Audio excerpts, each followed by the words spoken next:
उत्तर महाराष्ट्राला पुन्हा एकदा अवकाळी पाऊस आणि गारपिटीचा तडाखा। सटाण्यात गारांचा मारा लागून 20 शेतमजूर जखमी। मनमाड, येवला, निफाडमध्ये शेतीचं प्रचंड नुकसान, जनावरही मृत्युमुखी। सवाई गंधर्व भीमसेन महोत्सवाला अवकाळी पावसाचा मोठा फटका। उरलेले 4 दिवसातले कार्यक्रम झाले रद्द। जानेवारी किंवा फेब्रुवारीत पुन्हा होणार महोत्सव। नमस्कार, मी अलका दुपकर। महाराष्ट्र नामामध्ये तुम्हा सगळ्यांचं स्वागत आहे। महाराष्ट्रामध्ये अवकाळी गारपीट होतीये, अवकाळी पाऊस पडतोय आणि याचा फटका उत्तर महाराष्ट्रापासून कोकणातल्या आंबाच्या पिकाला होताना दिसतोय। या सगळ्या बातम्या आपण सविस्तर बघणार आहोत, पण त्याआधी बघणार आहोत आतापर्यंतच्या टॉप स्टोरीज। मराठवाड्याला सुप्रीम कोर्टाने दिला दिलासा। नगर जिल्ह्यातल्या धरणांमधून जायकवाडीत पाणी सोडण्याचा निर्णय कायम। हरिश्चंद्र फेडरेशनची याचिका फेटाळली। चौकशीला आम्ही सामोरं जाऊ। दूध का दूध, पाणी का पाणी एकदा होऊ द्या। महाराष्ट्रातल्या 12 कोटी जनतेच्या समोर सत्य येऊ द्या। हीच आमची भूमिका खाली होती, आजही आहे, उद्याही राहील। सिंचन घोटाळ्यावरून अजित पवार आणि सुनील तटकरेंसमोरच्या अडचणी वाढल्या। अँटी करप्शन ब्युरोच्या चौकशीच्या फाईल्स मुख्यमंत्र्यांनी केल्या क्लिअर, तर चौकशीला तयार असल्याचं तटकरे आणि पवारांनी केलं स्पष्ट। मंत्र्यांविषयी अपशब्द काढल्याबद्दल राष्ट्रवादी काँग्रेसचे आमदार जितेंद्र आव्हाड निलंबित, तर निलंबन मागे घेत नाही तोपर्यंत काँग्रेस आणि राष्ट्रवादीचा कामकाजावर बहिष्कार। गोपीनाथ मुंडेंच्या पहिल्या जयंतीनिमित्त परळीमध्ये देवेंद्र फडणवीस आणि पंकजा मुंडेंच्या हस्ते गोपीनाथ गडाचं भूमिपूजन। मुख्यमंत्र्यांनी केली लोकनेते गोपीनाथ मुंडे ऊस तोडणी कामगार कल्याण मंडळाची घोषणा। 7 लाख ऊस तोडणी कामगारांना होणार लाभ।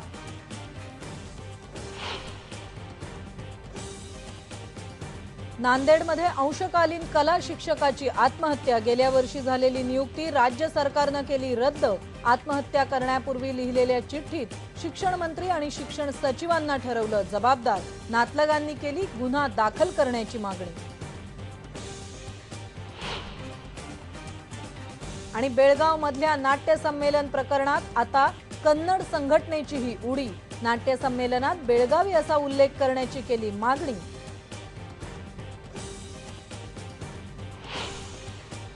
या सगळ्या बातम्या आहेत, पण सुरुवात मात्र करणार आहोत उत्तर महाराष्ट्राला गारपिटीने झोडपलंय त्या बातमीपासून। उत्तर महाराष्ट्राला पुन्हा एकदा अवकाळी पाऊस आणि गारपिटीचा कसा तडाखा बसलाय पहा।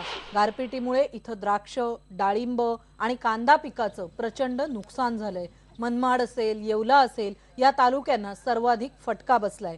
येवला तालुक्यातल्या भाडगाव गायके वस्तीमध्ये गारपिटीमुळे मेंढ्या, बकऱ्या, कोंबड्या मृत्युमुखी पडल्या आहेत। निफाडमध्ये बघितलं तर तशीच परिस्थिती दिसतेय, गारपिटीचा मोठा फटका बसलाय। नाशिक जिल्ह्यात सटाण्यामध्ये 100 हेक्टरवरचं डाळिंब आणि 11 हेक्टरवरच्या द्राक्ष पिकांचं अतोनात नुकसान झालंय। नाशिक जिल्ह्याला गारपिटीचा मोठा फटका बसलाय। मनमाड, येवला, सटाणा या सर्व तालुक्यांमध्ये गारपिटीमुळे मोठं नुकसान झालेलं आहे आणि सटाण्यात तर गारांचा मार लागून 20 शेतमजूर जखमी झाले आहेत। आपण पडद्यावर दृश्य बघतोय, जखमी झालेले हे शेतमजूर आहेत। त्यांना सध्या वडनेर खाकुर्डी प्राथमिक आरोग्य केंद्रात दाखल करण्यात आले। अक्षरशः लिंबा एवढ्या गारा पडल्या आणि त्या गारांचा मार लागून हे शेतमजूर जखमी झाले आहेत।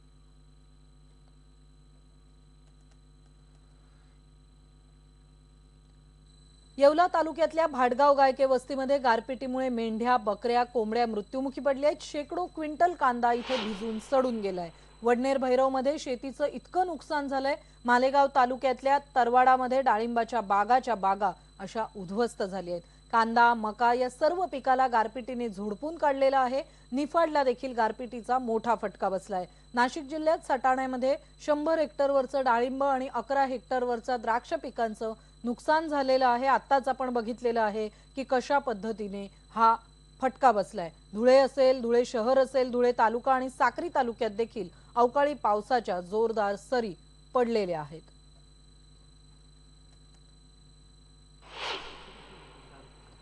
मालेगाव आणि बागलाणमधल्या शेतकऱ्यांच्या हातातोंडाशी आलेला घास गारपिटीनं हिरावून घेतलाय। वादळी वाऱ्यासह झालेल्या गारपिटीमुळे डाळिंब, कांदा, मका, भाजीपाला या सगळ्याचंच खूप मोठं नुकसान झालंय। मालेगावमधल्या तळवाडे, भामेरमध्ये तर बागलाण तालुक्यातल्या लखमापूर, वासोळमध्ये पिकांचं झालेलं नुकसान पाहून बळीराजाच्या डोळ्यात पाणी उभं राहिलंय। काही जणांनी अंगावरचं सोनं विकून, कर्ज काढून डाळिंबाच्या या बागा फुलवल्या होत्या आणि बागा उभारल्या होत्या। पण हे सगळं कर्ज आता फेडणार कसं आणि कशाच्या आधारे असा प्रश्न या शेतकऱ्यांपुढे उभा राहिलाय।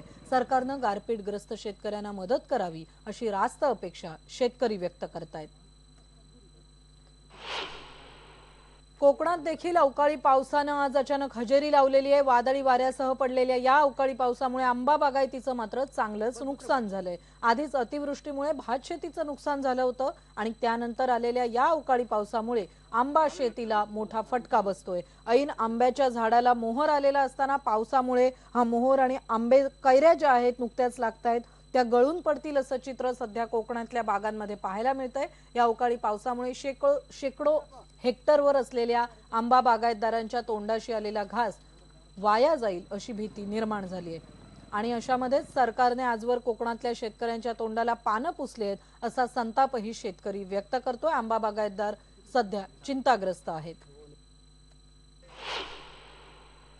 सोलापूर शहर आणि जिल्ह्यातही अवकाळी पाऊस सुरू आहे आणि त्यामुळे शेतकऱ्यांचं मोठं नुकसान होतंय। शेतामध्ये काढून ठेवलेला कांदा भिजलाय आणि त्यामुळे तो मातीमोलही झालाय। तर कृषी उत्पन्न बाजार समितीमध्ये शेतकऱ्यांनी आणलेला शेकडो पोती कांदा भिजून गेलाय आणि त्यामुळे कांद्याचे भाव पडलेत। 2000 जाणाऱ्या कांद्याला आता 700 रुपये दर मिळतोय। त्यामुळे शेतकऱ्याचं लाखो रुपयाचं नुकसान होतंय। सोलापूर हे लासलगाव नंतर कांद्याचं मोठं मार्केट आहे। आज इथं 600 पोत्यांची आवक झाली आहे, पण रात्री अचानक आलेल्या पावसामुळे उघड्यावर असलेला शेकडो पोती कांदा भिजलेला आहे आणि त्यामुळे आज कांद्याचे लिलाव पडत्या पावसामध्ये आणि चिखलात पार पडले। दुसरीकडे भिजलेल्या कांद्याचे दर कोसळले आणि शेतकऱ्याचं नुकसान झालंय। या आठवड्यात मी 2-3 वेळा कांदा आणला। आज पाऊस जास्त पडल्यामुळं आमचा कांदा भिजलेला आहे, तर तो कांदा 200, 150, 300 रुपये भावाने गेलेला आहे। कांद्याच्या मार्केट यार्डामध्ये कांदा बाहेर पडलेला असतो आणि पावसामुळे कांदा भिजला। मार्केट यार्डानं कागदपत्र वगैरे तसं कागद काय दिला नाही आम्हाला कांद्याला झाकायला आणि मार्केट यार्डामध्ये स्वच्छता अजिबात नाही, कांदा घाणीमध्ये पडतो। अचानकपणे रात्री पाऊस चालू झाल्यामुळे कांद्याचा लय मोठा नुकसान झालेला आहे। 2000 कांदा विकणारा कांदा ते 700 ते 1200 रुपये विकायला लागलाय आणि ह्याच्यात व्यापारी लोकांना काल ट्रक नाही भेटल्यामुळे काही माल शिल्लक असताना ते माल सुद्धा पावसात भिजल्यामुळे 2000चा कांदा ते आणि का कमीत कमी ते 500 रुपये विकेल नाही असा अंदाज आहे। पावसात भिजलेल्या कांद्याची किंमतच लागत नाही। आणि आता बातमी बघणार आहोत। राज्य सरकारनं यंदाच्या गाळप हंगामामध्ये ऊसाला FRP नुसार दर देणं बंधनकारक असल्याचं स्पष्ट केलंय, पण साखर सहसंचालक FRP न देणाऱ्या साखर कारखान्यांवर कारवाई करत नाहीयेत आणि त्यामुळे आज कोल्हापूरमध्ये स्वाभिमानी शेतकरी संघटनेनं साखर सहसंचालकांच्या कार्यालयासमोर निदर्शनं केली आहेत। यावेळी संघटनेच्या कार्यकर्त्यांनी संचालकांना घेराव घातला। स्वाभिमानीच्या कार्यकर्त्यांनी जोरदार घोषणाबाजी केली आणि कार्यालय दणाणून सोडलं, तर काही महिला कार्यकर्त्यांनी या कार्यालयाला अचानकपणे टाळं ठोकलं। पोलिसांची मात्र हे सगळं आंदोलन सांभाळताना आणि मोडून काढताना चांगलीच तारांबळ उडाली। यावेळी कोल्हापूर विभागातल्या FRP न देणाऱ्या कारखान्यांवर जोपर्यंत कारवाई होत नाही तोपर्यंत इथून हलणार नाही असा पवित्रा स्वाभिमानी शेतकरी संघटनेच्या कार्यकर्त्यांनी घेतला। पण साखर सहसंचालकांनी मात्र लेखी आश्वासन दिल्यावर हे आंदोलन थांबवण्यात आले। यावेळी स्वाभिमानीचे प्रदेशाध्यक्ष सदाभाऊ खोत आणि अधिकाऱ्यांमध्ये चांगलीच वादावादी झाली।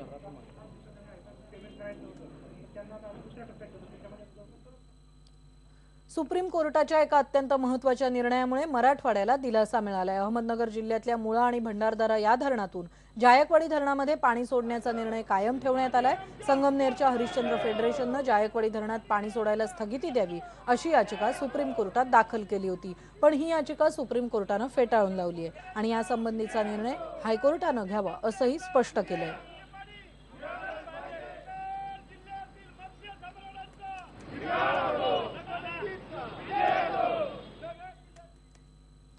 सिंचन घोटाळा प्रकरणाची अजित पवार आणि सुनील तटकरे यांच्या विरोधातली अँटी करप्शन ब्युरोची चौकशीची फाईल मुख्यमंत्र्यांनी क्लिअर केली आणि त्यामुळे आता अजित पवार आणि सुनील तटकरेंच्या विरोधात चौकशीचा फेरा लागलाय। आज सिंचन घोटाळा प्रकरणात मुंबई हायकोर्टाच्या नागपूर खंडपीठात महत्त्वाची सुनावणी सुरू आहे। या सुनावणीच्या दरम्यान राज्य सरकारच्या वतीने ॲडव्होकेट जनरल सुनील मनोहर यांनी युक्तिवाद करताना कोर्टाला याबद्दलची माहिती दिली आहे।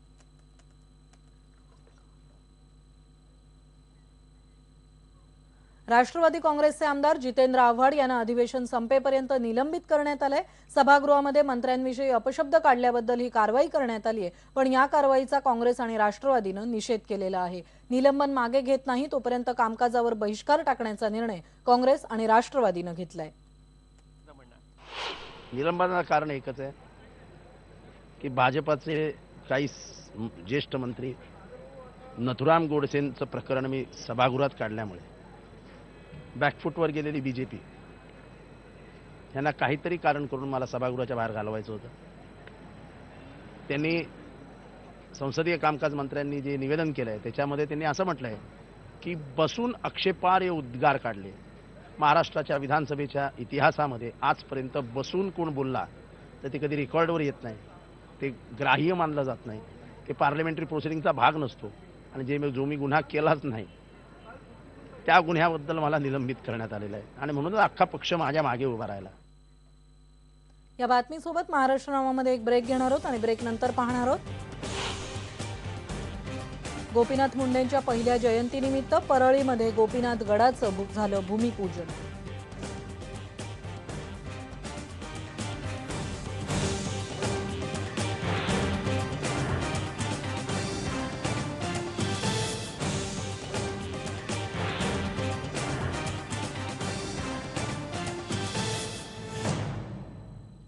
दिवंगत भाजपचे नेते गोपीनाथ मुंडे यांची आज पहिली जयंती आणि त्यानिमित्तानं बीड जिल्ह्यातल्या परळीमध्ये गोपीनाथ गडाचं भूमिपूजन झालं। परळीतल्या साखर कारखाना परिसरात गोपीनाथ गड या नावानं मुंडेंचं स्मारक उभारलं जातंय।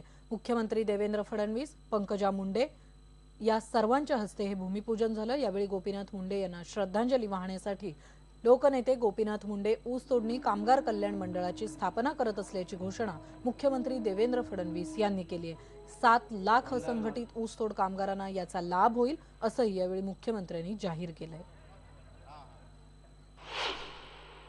आज या सगळ्या ऊसतोड कामगारांना 7 लाख ऊसतोड कामगारांना महाराष्ट्र सरकारनं गोपीनाथजींच्या नावानं संघटित क्षेत्रामध्ये आणलेला आहे आणि यापुढे या ऊसतोड कामगारांचे आभार मानणार नाही हा संकल्प महाराष्ट्रामध्ये आम्ही घोषित केला आहे। तर वडिलांची आठवण सांगताना पंकजा मुंडेंना यावेळी अश्रू अनावर झाले। मी प्रत्येक प्रसंगी बाबांचीच बाजू घ्यायचे, कधी त्यांची बाजू घेतली नाही तर बाबा माझ्याकडे बघत म्हणायचे आणि काय काय म्हणायचे हे यावेळी सगळं पंकजांनी आवर्जून सांगितलं।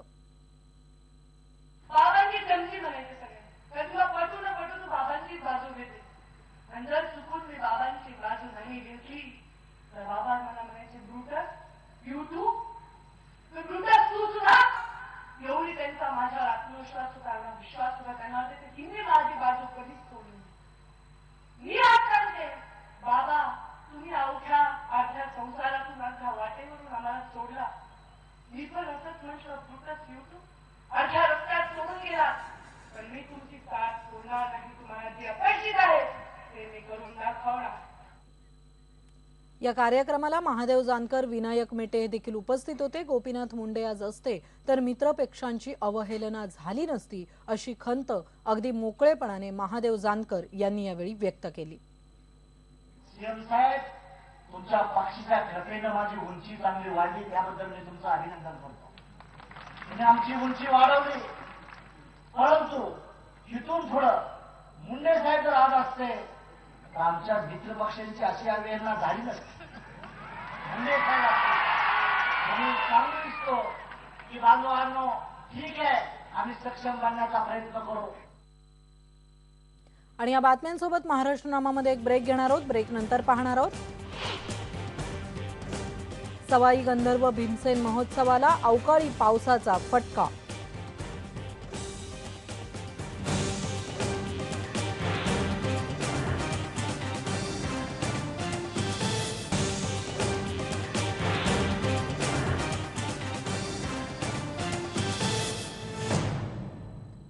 अवकाळी पावसाचा फटका सवाई गंधर्व भीमसेन महोत्सवाला देखील बसलेला आहे। पुण्यातल्या रसिकांचं विशेष आकर्षण असलेला हा महोत्सव आता रद्द करण्यात आलाय। अवकाळी पावसामुळे यंदाचा महोत्सव रद्द करावा लागलाय। आता जानेवारी किंवा फेब्रुवारीमध्ये हा महोत्सव पुन्हा होईल। कालच या महोत्सवाचं उद्घाटन झालं होतं, पण उर्वरित 4 दिवसातले कार्यक्रम आता रद्द झाले आहेत।